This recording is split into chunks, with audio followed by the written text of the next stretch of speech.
बिनते हिमालय परवेज शादी का नज़म। यहाँ देखिएगा, ये जो नज़म है इसका खुलासा आया है, कौन कौन साल में आया है। नज़म बिनते हिमालय का जो खुलासा है 2018 में भी आया है, 2020 में भी आया है, 2023 में आया, 23 में, 24 में ये नहीं आया। तो मतलब कि आप लोग में मतलब 25 वाले में ये फिर रहेगा। मेरा बात समझ में आ रहा है। 18 में आया है, 22 में आया है, 20 में आया है, 22 में आया है, 20 में आया है, 18 में आया और 2023 में आया। 23 में मतलब सीफा लोग के बैच में आया था, उसके बाद मुसाहिद वाले में नहीं आया है। तो कहने का मतलब है कि 2023 में ये आ चुका है। अब उम्मीद है कि कब आएगा, 2025 में ये रहेगा। इसको जितना अच्छा से करना है कर लीजिएगा। कल हो के ये अफसोस ना हो कि हमको बिनते हिमालय का खुलासा। मैम तो अभी क्लास में टेस्ट लेगी तो उसमें तो देगी, फाइनल का हम बात कर रहे हैं, फाइनल में आएगा। तो देखिए इसमें जो आएगा तो या तो खुलासा आएगा या फिर मरकजी ख्याल आएगा। खुलासा भी आएगा तो यही बोलिएगा, मरकजी ख्याल भी आएगा तो यही लिखना है। दोनों भी में से कोई भी आएगा क्वेश्चन एग्जाम में तो यही लिखेंगे। तो कहने का मतलब है नज़म जो बिनते हिमालय है ये परवेज शादी का लिखा हुआ। तो परवेज शादी क्या क्या बताया बिनते हिमालय के बारे में, क्या बोला है वो बता रहे। यहाँ पे क्या बता रहे देखिए, हम बता रहे पढ़कर। बोला है कि नज़म बिनते हिमालय सरजमीन बंगाल के मशहूर तरक्की पसंद शायर परवेज शादी। किसका लिखा हुआ है, परवेज शादी का लिखा हुआ है। इसको आप अपने हिसाब से डेकोरेट करके सजा के जैसे लिखना होगा वैसे लिख सकते हैं। क्या बोलिएगा, नज़म बिनते हिमालय सरजमीन बंगाल के मशहूर शायर तरक्की पसंद शायर परवेज शादी की फिक्र काविश का नतीजा है। आप बोल सकते इसका अखज़ किया गया है, आप बोल सकते इसको लिया गया है। कहने का मतलब है आपके ऊपर है कि जिस अंदाज में इसको लिखना है लिख सकते हैं। यहाँ पे देखिएगा हुब्बुल वतनी, इसको करेक्शन कर लीजिएगा। ये का है कुछ नहीं, ये नहीं है। हुब्बुल वतनी कहने का मतलब है, तो कहने का मतलब है हुब्बुल वतनी के जज्बात में डूबी हुई ये नज़म परवेज शादी की इनकलाबी ज़हन और सियासी शऊर का गमाज है। बोल रहा है कि इनकलाबी वाला है। कौन सा, परवेज शादी का। ये जो है हुब्बुल वतनी, देश से मोहब्बत करने का जो जज्बा दिखाया है, किस तरह से आप कर रहे हैं, किस तरह से आप डूबे हुए हैं अपने देश से मोहब्बत के जरिए, हुब्बुल वतनी के जरिए, भाईचारे के जरिए, वो ये नज़म परवेज शादी का इनकलाबी नज़म जो है उसमें बताया, इनकलाबी ज़हन और सियासी में। शायर ने, शायर से मुराद यहाँ पे कौन है, परवेज शादी ने दरियाए गंगा को हिमालय की बेटी कही है। याद रखिएगा, 1 मार्क्स में पूछा जाता है हिमालय की बेटी किसको बोला गया है, तो क्या बोलिएगा, दरियाए गंगा। तो शायर ने दरियाए गंगा को हिमालय की बेटी कहा है और उसे अलामत बनाकर, अलामत बोला जाता है सिंबल, फिजिकल साइंस में पढ़े होंगे किसका कौन सिंबल है, तो अलामत बनाकर हिंदुस्तान में होने वाले अंग्रेज़ों के जुल्म व सितम को दरियाए गंगा की अजमत का वरफत को मौजू बनाया। इसमें बोला जाएगा कि मौजू किस चीज़ को बनाया है, 1 मार्क्स में पूछ सकता। याद रखिएगा, हिंदुस्तान में होने वाले अंग्रेज़ों के जुल्म व सितम, अंग्रेज़ किस तरह से जुल्म करता था किस पे, हिंदुस्तानियों पे, उसको बयां किया। अंग्रेज़ों के जुल्म व सितम ने जो दरिया गंगा की किस तरह से यहाँ पे होता था, कचरे वगैरह फेंक दिया जाता दरिया गंगा में, दरिया गंगा को ठीक से उसका उस तरह से नहीं बताता था, वो बता रहा है, उसकी अहमियत को नहीं दिखाता था दरिया गंगा में, वो दिखा रहा। कहने का मतलब है कि मौजू बनाए, ये बताइए। शायर दरियाए गंगा को मुखातिब करके कहता है।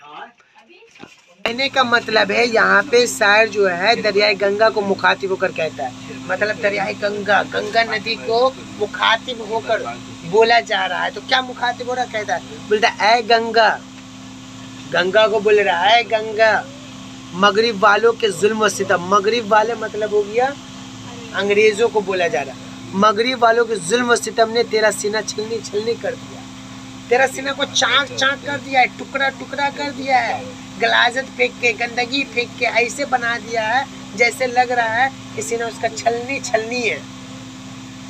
तेरे करदाब तेरे जख्मों की दास्तान बयान करता है, तेरे पास जो जख्म दिए हैं उसकी दास्तान, उसका कहानी लोगों को सुनाएंगे, बताएंगे, बयान कर रहा है।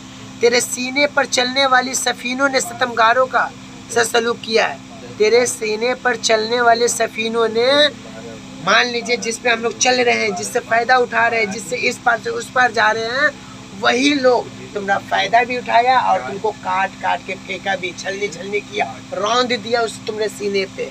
बोल रहा तेरी मौजे जख्मों से चूर है। मौज किसको बोला जाता है? पानी की जो लहर जो आता है वो तेरी मौजे जो है चूर चूर है, और जुल्मों के, जालिमों के जुल्म को बयान कर रही है। और उसको जब समझा जाए, उसकी लहरों को बताया जाए, उसको देखा जाए, तो उसको बताया जा रहा है कि किस तरह से वो बयान कर रहा है, उसकी मौजे किस तरह से बयान कर रही है, कि जुल्म को बयान कर रही है, कि जालिम के जुल्म को बयान किस तरह से करे वो बता रहा है। तेरा साफ व सफा पानी और तेरी मौजे रवा हुस्न का पैकर हुआ करती थी। बोला जा रहा है कि तेरा साफ व सफा पानी और तेरी मौजे रवा हुस्न पैकर हुआ करती थी।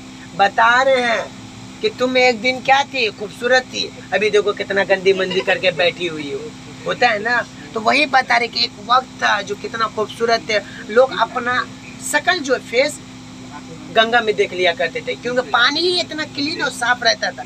अपना शकल फेस देख के लोग बाल अपना संवारते थे, एक वक्त था। लेकिन यहाँ पे क्या बोल रही, अब वो बात नहीं रहा, वो पहले था, एक टाइम था कि तेरा साफ व सफा पानी, तेरी मौजे रवा हुस्न पैकर थी। बोल रही है चांद और सितारे उस हुस्न के प्रस्तार थे, चांद और सितारे इस हुस्न के प्रस्तार थे। चांद भी झांक झांक कर अपना चेहरा संवारता था। क्या एग्जाम्पल दिया है परवेश शादी, क्या बोल रहे हैं, क्या बताना चाह रहे हैं कि एक वक्त था कि इतना साफ था कि चांद जो है ना अपना चेहरा किस पे देखते थे, पानी में। जैसे चांद ऊपर में, तो पानी में देखोगे तो पानी में भी चांद नजर आएगा, उसका ये हुआ ना। तो कहने का मतलब है अपना चेहरा संवरता था, गोया तेरे सीने में चांद और तारों की महफिलें आबाद रहती थी। एक वक्त था कि तेरे सीने में चांद नजर आता था, तारे नजर आते थे। वो दिन कहाँ गया? आखिर क्या किया अंग्रेजों ने, उस जालिम सितम ने, जो तुमको जुल्म के में ढाल दिया। यानी बोल रहा है कि तेरे सीने में चांद और तारों की महफिलें आबाद रहती थी। अब गंदा हो गया, सब आता ये भी बची जाती तो थूक के जाती है उसमें, तो अब जो थूक के जा रही है तो और गंदा होते जा रहा है, उसमें कहाँ नजर आएगा? बच्चा से लेके बड़ा तक सब का वही है। मगर अब वो बातें कसा पारी इना बन गई है।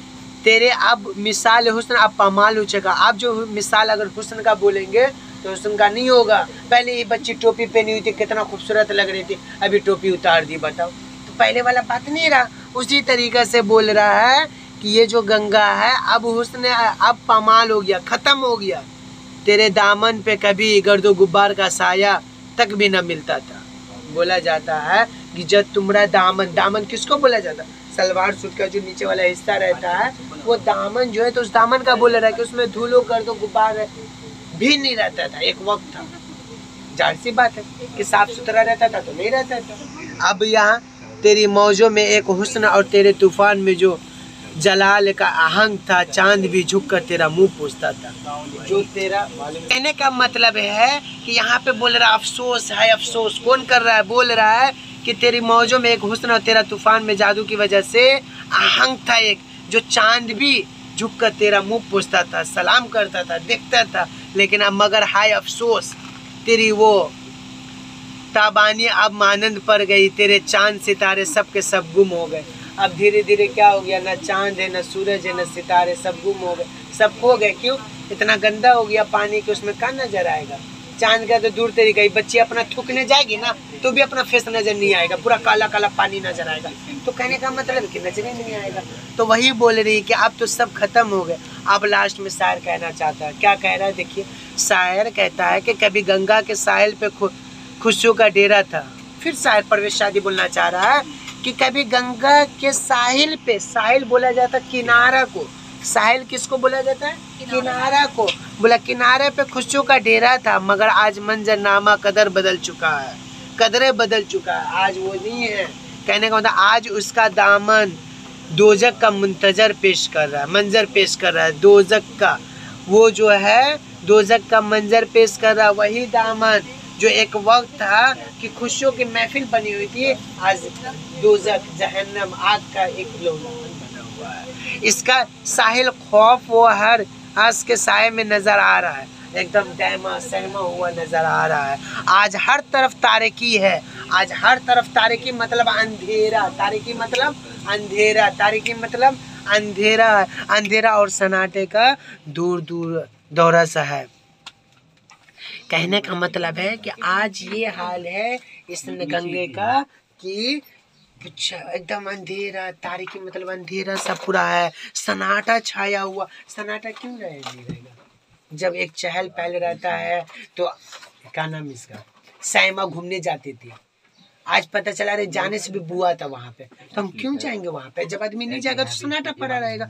तो वही बोल रहा है कि तारीकी और सन्नाटे का दूर दौरा है। रोशनी रूठ गई है, रूठ जाना मनाना। अभी बच्ची बोलेगा आज हम खाना नहीं खाएंगे, तभी नहीं खाएंगे तो रूठ गई है। अब सैमा के पास उतना टाइम, उसको मनाने जाएगी, बोलेगा मत खाओ, उसका हिस्सा हम खाएंगे। कहने का मतलब है रूठ जाना, तो रूठने का मतलब है कि कोई ना कोई कारण होना चाहिए। रोशनी रूठ गई है, अंधेरों का कब्जा हो गया है।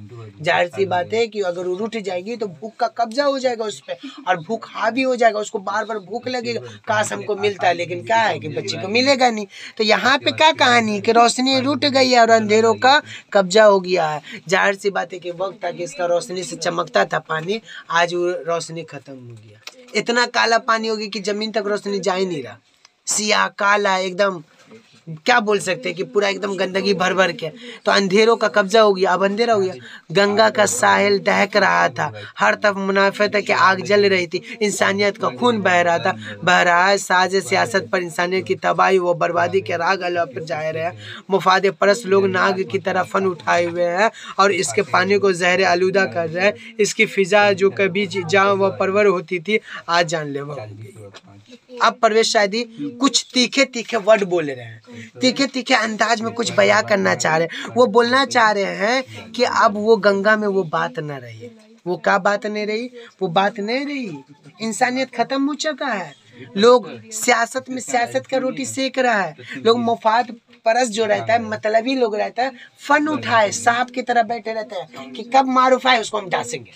कहने का मतलब सब इंतजार करता रहता है कि कोई थोड़ा सा कुलू दे और हम उसको क्या करें, उससे फ़ायदा उठाए। मुफाद परस्त फन उठाए हुए, फन उठाना मतलब फ़ायदा के लिए। जैसे हो गया काम ख़त्म, अब इसको डांस लो, मार दो, ख़त्म कर दो, रिश्ता नाता तोड़ दो, बात मत करो, मिलना जुलना बंद कर दो, मतलब के। और पानी का जहर आलूदा हो गया और पानी ख़राब होते गया। बोला गया है कि अगर ये बच्ची का कल तबीयत ख़राब होता था तो इसको बोला जाता था बाबू जाओ गंगा का पानी से स्नान कर लोगे, गंगा इसी बेड़ा पार हो जाएगा। लेकिन आज देख लो, आज वो बच्ची फिर से जाएगी पानी पीने तो ऐसी मर जाएगी, वो अच्छे खासी रहेगी मर जाएगी। यानी कि पानी ऐसा हो गया है, पानी जो है गंगा का पानी इतना खराब हो गया कि एक टाइम था कि लोग मिसाल देते थे, अभी जहर बन गया, जानलेवा बन गया। जानलेवा से मुराद कि लोग वहाँ जाए तो नुकसान के अलावा कुछ नहीं मिलेगा। तो वही बता रहा है कि फिजा का भी जवाब पड़ रही थी, आज जानलेवा हो गई। अब आखिर में परवेज शायदी कुछ बोलना चाह रहे, देखिए क्या बोलना चाह रहे हैं। परवेज शायदी कहते हैं कि अंग्रेज़ों ने हिंदुस्तान में अपनी बर्तरी को कायम रखने के लिए तरह तरह के हरबे अपनाए, मकरो फ़रेब को अपना सेवा बनाया, हिंदुस्तानियों को अपने मकरो फ़रेब के जाल में फंसाने की कोशिश की, आज़ादी के नाम पर हिंदुस्तानियों को बहलाया और ताकि लोग खामोश बैठे जाए और आज़ादी की लड़ाई में शर्त पड़ जाए। यानी कहने का मतलब परवेज शायदी बोल रहा है कि अंग्रेजवा जो था वो पूरा कोशिश किया हर एंगल से, हर चंगल से हिंदुस्तान पे अपना तसल्लुत कायम करे रहे, अपना कब्जा जमाए रहे। उसके लिए चाहे किसी को बेवकूफ़ बनाना है, किसी को लालच देना है कि तुमको आज़ादी मिल रहा है, बस उसी इंतज़ार में बैठे रहो, और वो लोग कब्जा पे कब्जा कर रहे हैं। तो वही बता रहा है कि हिंदुस्तानियों को अपने मुकर्रर फ़रेब के जाल में फंसाने की कोशिश करना, उसको झूठा खामोशी दिलाना, उसको बहकावे में रखना। और लेकिन कुछ जाले ऐसे भी मौजूद थे जो अंग्रेज़ों के मुकर्रर फ़रेब में फंसने वाले नहीं थे। उसी में से हिंदुस्तानी में से कुछ ऐसे भी थे जो अंग्रेज़ों के चंगुल में नहीं आने वाले थे, नहीं फंसने वाले थे। और वो अंग्रेज़ों की मक्कारी और याकारी को समझने लगे, और वो समझने लगे कि अंग्रेज़ हम लोग को बर्बाद करने में लगे हुए हैं, अंग्रेज़ हम लोग को लूटने में लगे हुए हैं। वो और आज़ादी की लड़ाई को जारी रखा। आखिर में साईं ने गंगा के अब जाहिर से बता आज़ादी की लड़ाई को जारी रखा। कुछ लोग था मिनहाज लोग जैसे कहा आज़ादी तो मिलेगा ही, बैठे रहेंगे बैठे रहेंगे, लेकिन नहीं, मुसाहिद हसरतुल्लाह ये सब देश के नौजवान थे, बोले नहीं कैसे नहीं हम रहेंगे, हम मिनहाज का बात नहीं सुनेंगे, उसको हरामखोरी का बैठ के खाने का आदत है, खाने दीजिए। हम खट के लड़ाई करके गर्दन कटा के हम मेहनत करेंगे। तो कुछ जो थे जो आज़ादी को जय और होते होते एक दिन का वो आज़ाद हुआ मुल्क। तो उसी तरीके से यहाँ पे आखिर में शायर ने गंगा की अजमत और उसकी रफ़त और उसकी रवानी अज़लो और उसके हुस्न की कसम खाई। गंगा आखिर में जो शायर है उसकी कसम खा रही, किसकी? गंगा की खूबसूरत की कसम खा रही, गंगा की अजमत की कसम खा रही, उसकी रवानी की कसम खा रही और उसकी इज्जत व अजमत को बचाने का अहद किया और वादा किया कि हम तुम्हारी इज्जत को बचाएंगे, चाहे जिस तरह से हो, जिस हद तक जाना हो, जिस हद तक जाना हो हम पूरा कोशिश करेंगे और ऊपर से इसका जान बचा के रहेंगे। तो कहने का मतलब है कि गंगा अजमत और इसके रफ़ाकत रवानी अज़लो के इसके हुस्न कसम खाए और इसकी इज्जत मतलब है कि यहाँ पे जो आखिर में शायर जो बोले रहा है कि गंगा की अजमत, इसकी रफ़त, इसकी रवानी, इसके जल वो और इसके हुस्न की कसम खाई और इसकी इज्जत व अजमत को बचाने का वादा किया। बोला कि हम इसका कसम खाते हैं और ये कसम खा रहे हैं कि आज तुम्हारी इज्जत पे आँच नहीं आने देंगे, दुश्मनों के नापाक इरादे अब कभी कामयाब नहीं होने देंगे। यानी कि ये परवेज़ शादी बोल रहे हैं कि हम कसम खाते हैं, पूरा कोशिश करेंगे कि दुश्मन का जो नापाक इरादा है वो तुम्हारे इस पे नहीं आने देंगे, न उसको कामयाब होने देंगे और पाएंगे और गंगा का दामन को हाँ कभी चाक नहीं होने देंगे। और गंगा का जो दामन है, दामन मतलब जो हिस्सा हुआ उसको हम लोग चाक नहीं होने देंगे, उसके सीना को छन्नी नहीं होने देंगे। ये कसम कौन खाया? परवेज़ शादी नहीं किया। आप लोग को भी खाना चाहिए। आप लोग भी अपने आसपास के दरिया का हिफाजत करिए, उसमें गलाजत मत फेंकिए, उसका साफ़ सुथरा रखिए ताकि चांदनी रात में निकले तो अपना शकल तो कम से कम देखे। तो इस तरह से ये खुलासा 5 नंबर का आता है बाबू लोग। तो ये जो 5 नंबर का आता है ना खुलासा, इसको आप लोग अच्छे से प्रैक्टिस करिएगा, रिविज़न करिएगा। जब 2018 में आया, 2022 में आया, 2020 में आया, 2023 में आया तो इंशाल्लाह 2025 में भी आएगा। तो जाहिर सी बात है कि इसको करके रखिएगा, 25 में ये इम्पोर्टेंट हो सकता है। इम्पोर्टेंट इसको मत समझिएगा, बस हम ऐसे बता रहे हैं कि आ सकता है।